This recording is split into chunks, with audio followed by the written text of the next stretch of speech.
চক্রকুণ্ড, যেখানে ব্রহ্মা আদি সমস্ত দেবগণ এবং ৬০,০০০ মুনি ঋষিগণ তপস্যা করে। এখানে এই কুণ্ডে সমস্ত তীর্থকে আহ্বান করা হয়।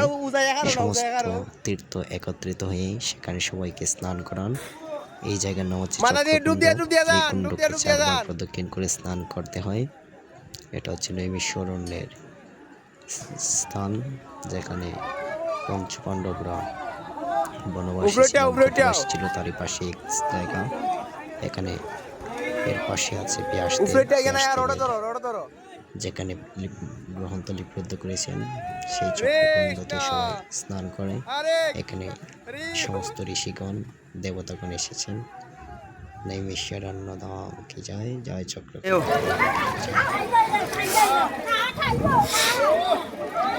গামছা তুই ওটা পিছিয়ে লিছ, আমি খাবার ফ্যান মাল